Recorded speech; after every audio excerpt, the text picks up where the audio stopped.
What we would like to know, first of all, Yeah. question number one is how did you got started? How did you got started when it comes into getting into fitness industry? What kind Yeah. of So triggers for you to me, wanted to start this? Like, yeah. because obviously you didn't start this straight away. No. Where you're in right now, it Yeah. obviously escalated Definitely from from a young age. So from a young age, like I was big into soccer. I was a big soccer player.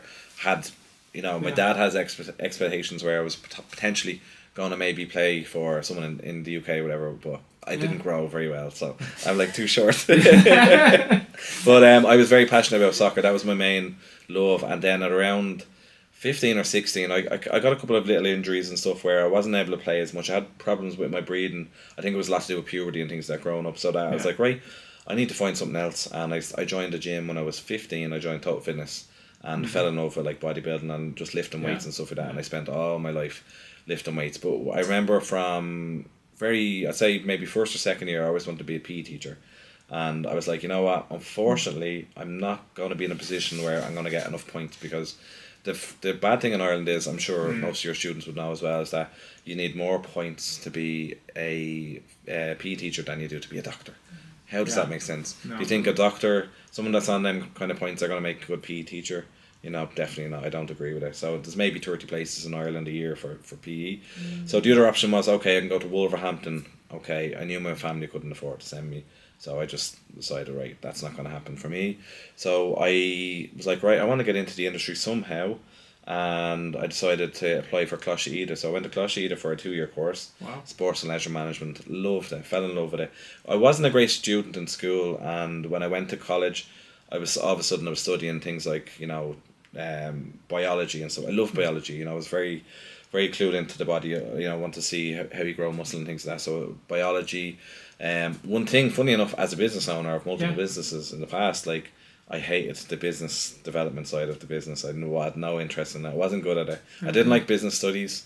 So then eventually, what happened was I became a fitness instructor after my course. I worked for Total Fitness for many a year, and I used to every weekend I was getting swollen glands. They weren't replacing their equipment, their mics and stuff in the classes. I was coming home every second week, swollen glands. I couldn't do anything. I was like, I can't do this. I love training. I'm training every day in the gym, but I'm putting more time into other people than I am myself. So I was like, I need to get out of the industry for a bit, and I went and I found a job, and it just happened to be selling gym equipment. So this is where this all came about was. So when I was like 20, 21, I got a job with a company called VJ Home Fitness. So they were mainly specialised in home fitness. I was a big bodybuilder at the time, and it was pre-recession. So people used to come in with their credit cards, and you wouldn't joke. Like I'd say on a Saturday and a Sunday, you could sell 30 treadmills. We had a line of 30 treadmills, and people like, come here, like 10 families around machines, and literally, this machine is 850, it goes up to this speed, this machine is 1,000, and they were just lining up card, and you were doing like 20, 30, 40k a weekend on people buying machines on credit cards for the homes, which was bonkers. So that's where I started selling gym equipment, and then where this kind of came about was, what happened was, unfortunately, a couple of years into working with that company, I've been working with VJs for a couple of years selling the home equipment, and then it was around the crash. The crash happened, and they had expanded so big. They bought their own warehouse. They were killing it. They were doing 6-7 million a year in home equipment, which was phenomenal. And then the crash happened. They lost everything, and they were still open, but it got to a point where they hadn't got the stock to sell and stuff. And I'm like, the writing is on the wall here. I felt for me at that point I was selling gym equipment, and it was almost like if someone said to you, you're an electrician and you lost your job, you're not going to go and become a taxi driver. You're still going to be an electrician. Yeah. So for me, I felt my calling was gym equipment. I always wanted to be the senior buyer for that company, and I was like, okay, well, I need to figure out what I can do here. So I could see the writing was on the wall. So I spent about the next 6 to 12 months just saving all my money. I had played a bit of poker and stuff. That I was a good poker player, so I was getting a bit of cash on the side, leaving that aside, all my wages straight into the bank, saved up a lot of money. I was like, right, I'm going to do my own. So I decided I'll take a little trip and I'll go to a trade show and meet some different suppliers and things like that. I had a couple of contacts, so that's fine. We went to Munich one year. I was so out of my element. I literally had about 300 or 400 euro in my bank account at the time that I was willing to spend. I was keeping all the rest of the money for the project. So we go over it anyway, and you know, I felt like a fish out of water. Like knowing nobody could really help me. The Germans didn't have any English, and I'm like, how do I get here? How do I get there? Eventually, we get there. We find a couple of different suppliers, and I'm like, okay, I'm gonna go all in on this. So what we did was, I set up the company, and I decided to just buy a container. So I bought my first container. I rented a unit, and just every weekend I'd go up there as I was working and just get it ready, get it painted and stuff like that. I knew in about 3 or 4 months I had all this equipment coming in. But what I was doing in the meantime, I was a couple of contacts I knew, and on Done Deal, I was starting to try and pre-sell it, but I was like, right, I don't want to sell it until I physically have it in my possession to make sure that it's all working well. So what we did was the container lands, and I was like, right, I need to assemble one of everything. I had pre-sold the whole container. I don't want to say how much I put into it at the original and what we turned it into, but it was like we 10x the money in the first year, which was fantastic. So we ordered the container, the equipment lands, and the first machine was this 3-station multi-gym. You know, they're worth about 1,300 euro, and I was like, right, I'll put this together first to make sure it's all working. I open it all up, and there's no bolts, and I'm just like, I'm literally sitting on the floor with tears in my eyes. I'm just like, I'm after losing my life savings here. I'm like, right, I need to focus here. What do I do? And I get another box. I open it up. There's bolts. Okay. Turns out in the whole container, that was the only machine. The first machine I opened, no bolts. Every other machine, no problem at all. So we got the bolts, and that was the point. Was I wanted to start the business professionally and say, right, I'm not going to just send stuff out if I don't know. Like, if I can't put my own name to it, there's no point in me selling it. You know, like selling something and then all of a sudden it's junk. All right. It did happen over the years where you bring in certain machines and you're not happy with the quality, unfortunately. So I was like, right, I'll try everything out first. The quality was fantastic, you know, really, really good. And then we started dealing with that company more and more. And that was like 12 years ago now. So from 12 years ago, we've just, like, I'd say the first container, we 10x'd our money. And it's brought us to where we are today, yeah, pretty much. Wow. Yeah. That's awesome. So why do you need to spend the money? That would be quite anyway. Well, the word of advice that you're giving to someone actually looking to do any business, it doesn't not necessarily have to be within a fitness industry. If it's a fitness, great. Yeah, that's where we are. But if it's not within a fitness, like if someone has a vision or a dream to do something, you know, what would you say to them? Oh God. For me, the first thing that pops in my mind is passion. You know, I think you have to be passionate about what you do. If you're going to spend your life doing something, you want to enjoy it. You know, you hear so many horror stories.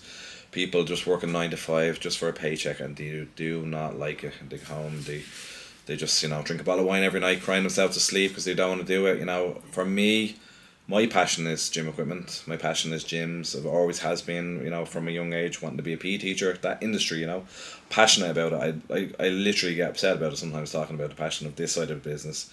If you look at, one of the things I say to my customers is, when you go onto my personal Instagram feed, you know, people are like, oh, what's on your personal Instagram feed? And funnily enough, most of it is gym equipment. So it's like gyms and gym equipment, you know, and that's generally what I spend most of my time looking at, you know. I'm passionate about the industry. I'm always looking for something that nobody else has. I always want to make sure that I'm giving them better stuff than my competitors as well. So yeah, I'd say the most thing, and like, if you're going to be passionate about it, you have to be all in on it as well. So like, whenever I work on something, if I'm gonna do something about it, I'm gonna go all in on it, you know. Now that doesn't necessarily mean I'm gonna put literally every single penny into it, you know. I'll make sure that I put all the passion into it, you know. You have to, you know, make sure that, you know, you have a little bit of a backup plan if something doesn't work, because, you know, you can be passionate about something in life and it's not always going to work for you, all right. But, you know, maybe that passion, it'll come somewhere else, but at the same time it might have been just the wrong time. You know, it might have been you're passionate about something, it just wasn't the right time or the right location, you know. Yeah. So I think passion is one of the most important things, 100%. Thank you. Now, just another thing on your... That's how it started for me, with the first project, with the first gym. So, like, for me, the process, when we very first started, the gym side of things was, we had the gym equipment business up and running for about a year. And I was dropping my dad to work one day. He ran a bar in a football club, and it was I remember vividly. It was a Monday night about 7 o'clock. Started at 7 o'clock. We dropped him to work, and as I'm walking upstairs, I'm looking in the hall, and it's like 7 o'clock on a Monday. I'm like, Dad, why is there nobody playing football? Like, massive hall there. He's like, nobody plays indoor football anymore. So it was like, the minute he said that, I was like, ding, just something went off, a light bulb went off in my hand. I'm like, that would be a great gym. Like, really good location, right beside the Blanchardstown Shopping Centre. Nobody's using it. I'm like, if there's nobody using it, it's not making any money. So I was like, okay, I think there might be an opportunity here to sit down. It says, could you organise a meeting with the committee and I'll sit down, we can have a chat and see where we go. And he's like, yeah, no problem at all. So we make a phone call, we get a meeting with the committee, and they just outright say, no, it's not going to happen. You know, we're like, well, look, we can agree a price to make more money than the hall is currently bringing in. And the problem with the committee side of things is that you've got maybe 10 to 12 people that you have to get yes votes from, basically. So, and unfortunately, in a lot of committees, it's a different generation, older people. They need young blood. So if you can get your students to get involved in committees, I highly recommend it. You can go a long way, and things like that. It'll open up doors for students and stuff like that as well. But yeah, so we made an offer on the unit that would have maybe 3x'd what they were taking in the hall for that year. They refused it. So it says one last chance at the dice. We roll the dice, we'll offer them more money. And 2 days later, they said we can have the hall. So we took the hall on full time. And yeah, it just, within maybe, I reckon 6 months later, we signed up our 1,000th member. So within 6 months, we just turned that project. The great thing about that side of the business was we had a hall that was a football club. It had leisure use. We didn't need to change the use on it. So it was just a matter of a couple of licks of paint, bit of flooring, and get the equipment ordered, you know. But there's a lot more to it than that, obviously, you know. It's a tough one because it's back then, when, like, you're talking 12 years ago, it was very, very easy to go and find units. They weren't too expensive, you know. It was after the crash, so they were getting better, so unit prices were reasonable. They weren't so bad. We were in a lucky position that, you know, we got into a club environment where we didn't need to change the use and stuff like that, because the initial setup wasn't crazy money. You know, we done it for like 5 figures, you know. It wasn't crazy fit out, and as I said, like 6 months later we had 1,000 members. If we move forward to today, it's completely different, you know. There's a big shortage of premises around Ireland at the moment, and if you look on Daft, you know, as most people would, I would spend most of my days on Daft looking at different units for prospect gyms and things like that for clients and stuff, etc. There's not a lot out there, you know. And then what you do notice in some of the ads is they're like not suitable for leisure use or not suitable for car garages and things like that. That's, you know. right, yeah. And the ones that are, you gotta fight hard for them, you know. You really, really do. So yeah, if like it's really difficult at the moment in terms of structuring something, because there's so many little boxes to tick in terms of just finding that unit and lead times on gym equipment and stuff. So if we look at, say, the process of ordering gym equipment, there's many a supplier around Ireland. Some of them will hold stock. We hold a lot of stock ourselves. But what I would say to people is, you know, when you're doing something, the main thing is you want to do it right on day one. So I don't really think cutting corners is really a good idea. What happens is, there's been gyms in the past, we already spoke about it, where, you know, they find a unit, they open up with minimal equipment, and it's very difficult to get people to sign up long term because you don't have a lot of machines, etc. And if you don't do it right on day one, you're not really going to turn those members into annual memberships. You might get a couple of day passes here and there, and they'll just go elsewhere. So if you don't do that side of things right on the day one, it can be very difficult, you know, to sustain the business over the next 10, 20 years, you know. Anything else on that? So that's on the commercial side of things when it comes into opening the commercial. Yeah. Well, another question that I have, so would you say would it be easier for someone that, let's say, it's up and coming, getting into industry and wanted, let's say, start like a smaller type studios, which is something that you obviously came out as well before. We've done probably hundreds of studios at this point, you know. And the great thing about the studios is it's not as expensive to set up, you know. Like, could you set up a good quality studio for 10 grand? Yeah, you probably could, you know. It really depends on what your niche is, and sometimes it's difficult to find your niche when you don't have experience in the field. So that would bring me to my point where I always recommend to clients that if you want to open up a gym, you have a few bob there, or even if you don't have a few bob there, well, you know, I always suggest do your course for starters, and then get out there into the field and work in maybe 1 or 2 different gyms, but different style of gyms. So maybe you might be into your CrossFit, but, you know, certainly try and do some CrossFit hours. Maybe work in a PT studio under somebody else that's really, really good. Do your research on coaches as well. You know, get as much nutritional information as you can. And what I would say is when it comes to the likes of running the business, if you can get yourself into 3, 4, 5 different gyms over the period of say 12 months, learn all the different tricks of the trade, whether it's on reception, whether it's behind how to use the machine for, you know, scanning people in, scanning people out, little things like how many people are coming in, what time are they coming in at, when our class is busy, what classes are the busiest, what classes are not working. All of those little things will tell a big story, whereas on day one, if you do that on day one, you're just really winging it, you know. You might be like, I just want to own a gym. You know, a lot of people are like that, unfortunately, but I always suggest, like, just hold your horses and do your little bit of time in the field first, you know, maybe 6 to 12 months behind the scenes. People like myself, for instance, you know, with yourselves, like, we can recommend places that say, listen, maybe, you know, you have a client that wants to do this style of gym. All right, well, maybe get them working with this coach and get them to try and get some hours in this particular facility or this facility, etc. You know, so there's loads of little things like that. And don't, if you get into the industry for one particular side, like let's say you're mad into your physique training, you know, it's important that you're gonna have clients that aren't into physique training. So you want to show them how to do CrossFit. You want to show them how to do whatever it is they want to do. So you want to be able to tick all people's boxes as well, you know. So that's what I would recommend anyway on that side of things. Yeah.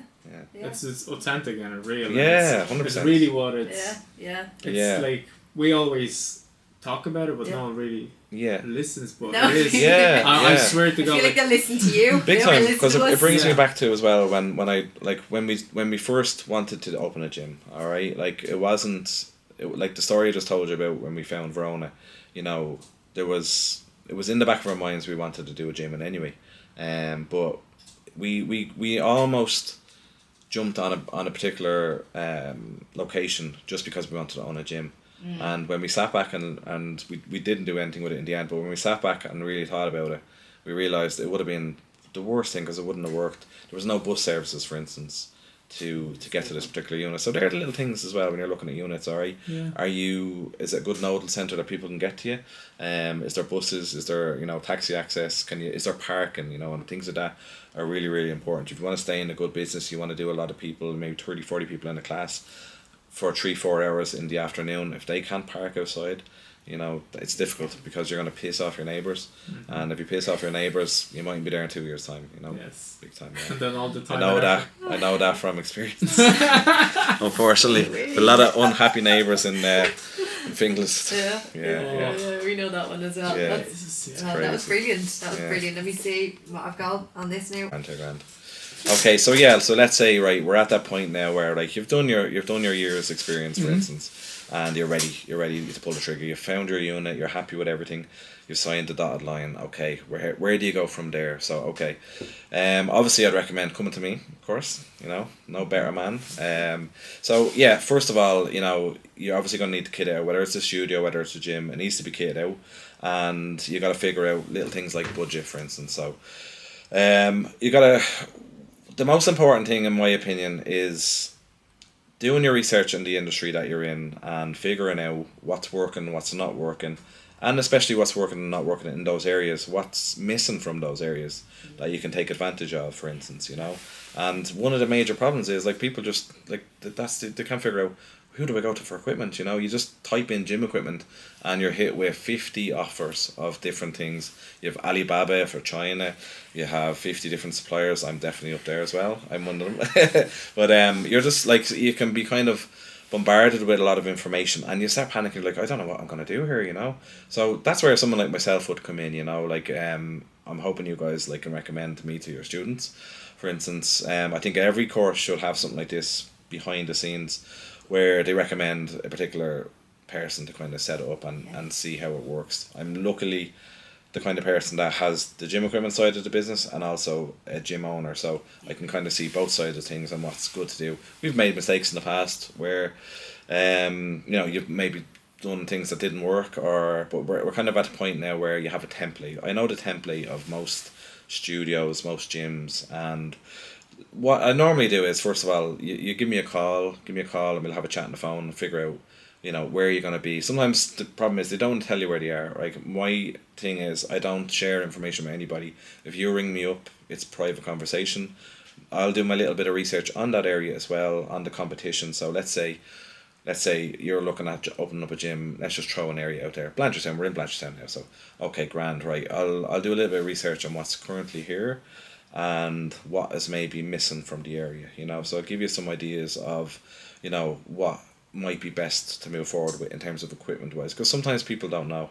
You know, they really just want to own a gym, they just don't know what to put into it, and sometimes they come with a list that just isn't really sustainable for a long-term business, you know. So I'll generally try and recommend them from my experience what would be good. I never try and upsell anybody. If something comes in and they're looking for particular machines, I might be like, what's your, you know, your target area? It's gonna work, it's not gonna work, etc. So let's say you find your unit, okay, perfect. So come in to me, have a chat, we have a showroom. Bring your measurements and stuff with you. So if you have a unit in mind, take pictures of it, bring some measurements, and I literally have software on my computer. You come in, we draw the gym, we sit down, we look at the drawing together, we figure out exactly what you want to do. You want to have a big class area. Your main goal is to do classes, but you want to do a bit of CrossFit or you want to do a bit of bodybuilding, right? So we'll design the gym to your standards of how you would like it to look, and then we can do a complete walk through it. And if it's something that works for you, it's easy. Then what we do is we print that off. We have the PDF list of what's in the gym, and we know exactly what it's going to cost. All right. So let's say, for instance, it's a 3,000 or 4,000 square foot unit. We do the gym design. You're happy with it. We print it off. It's coming in around say 40,000-50,000 euro ex VAT. Okay, right. So you might be like, oh, I have a bit more to spend, or I don't have as much to spend. Well, there's 3 different lines of equipment, for instance, that we do that will take different price points, you know. So you can either go really, really high end with, say, our Panada and our Gym Echo, or you can go a little bit cheaper but still high quality with my own line of equipment, which is Strength Max. All of the likes of the biomechanics are going to be some of the best you're going to find around the world, but your price points are going to be a little bit different, you know. So normally what we'll push people towards is figure out exactly what they want to put in first of all, and then we'll make recommendations on all the different brands. Say, okay, well, look, you're going to have more than one brand in the gym. There's no point in buying this particular bench. It's going to be €1,000 for that bench. We can give you 3 benches for the same price in this one here. The quality is the same, but we recommend maybe a unique piece from our higher end lines, 2 or 3 unique pieces that they're going to stand you out from the competition. So your competition, they all have these style machines, right? Well, we need something to make you stand out from them, so we'll offer a different style of machine for you, you know. So that kind of would get you to the point where I suppose you're going to figure out what it's going to cost for equipment wise, but what you also need to do is you need to figure out what it's going to cost you to build. In terms, do you need showers? You know, are you putting flooring in? Your CCTV cameras, you know, your mirrors, all of the little hidden costs. So you need to try and get a big picture of that. Like, you might say you have a budget of 50 grand, but if that's only going to cover the equipment, what do you do with the rest of the build? Because that's extremely important. Because sometimes people will blow all their money on one and forget about the rest, and then all of a sudden you get to the point where you open up the gym and it's like people are drawn to one area of it, but like, oh, the changing rooms are filthy, or they've only one shower, they don't have any showers, or you know, half of the gym there's nothing in it because, you know, you spent all your money on your fancy showers, or you didn't put, it's little things like that. So I was trying to find the happy medium where you're going to be able to cover all elements on that day one, because if you don't do it on day one, most likely you're not going to have people signing up for long-term memberships and stuff like that. You might get them off for maybe a 10-12 week course, whatever it is. If it's classes, they mightn't come back because, you know, your competitor is offering a cleaner, a better service, or if it's a commercial gym, maybe you just haven't put enough equipment into it because your budget wasn't big enough and the room was too big. So there are little things that are really, really important, but there is ways around resolving them. So for instance, you find that unit, it's a little bit big, you don't have as much of a budget. Okay, let's say it's a gym for the public, you want to have a couple of 100 members, grand. Okay, well, we can fill that room with machines that aren't going to cost as much money. So, you know, how about, right, well, you have 1,000 square foot that you can't really afford to fit out. All right, well, then you just mat it with some mats for, you know, stretching, some area for kettlebells, you know, your Astro tracks for your high rocks that don't cost a lot of money. You know, if you put in a couple of Olympic and dumbbell benches, that might cost you maybe 2-3 grand, as opposed to, if you think about machinery, might cost you 10, 15, 20 grand to fill that area. You know, they're little things that we help you with in terms of figuring out how to best lay the place out on day one, that when people walk in, they're blown away and they want to stay here and not go back to the competitor. Yeah, it's just the reason for that question is like, obviously I can cut that all off. Yeah. It's just to show it to people, so people are aware of that. You know the way they say market is oversaturated. Yeah, 100%. And people don't open gyms. People don't try to open small studios. They don't try to. There's not enough clientele. There's gym one next to each other, and it's just not working. But they forget it's a multi-billion industry. Yeah, and what we're trying to show and prove it to people, and just from your point of view, is like when the clients come in, the new gyms are opening every single year, apart from commercial ones, the studio ones. It doesn't stop. It's not like you have a year where you have nothing coming in. It continuously going on, and I feel like that's something that we're trying to get across to people, that there is no. If you really want it, and if you want it bad enough, there is business out there. 100%, yeah. Yeah. Like it's a hard question to answer. Like with the last 12 years in business, I mean, you're talking thousands of studios. Now, obviously, some of them wouldn't be open anymore, but like a lot of them would also be refurbs. So they're maybe spending. Every 5 to 6 years they're replacing what they currently had. So you're probably talking in the last 12 years thousands. If we look at, say, the way the business took a bit of a turn since COVID, for me personally, was that pre-COVID we were predominantly a fitness studio fitter and domestic equipment, so mainly home use, and small studios was our main business. And then whatever happened during COVID, all of a sudden, you might notice it, like your own parents and stuff like that, whereas all of a sudden, like, your mum and dad are going walking and they're going to the gym. People that never trained before, all of a sudden they're trying to be fit and healthy. And the industry has just blown up since COVID, I find, with commercial side of it.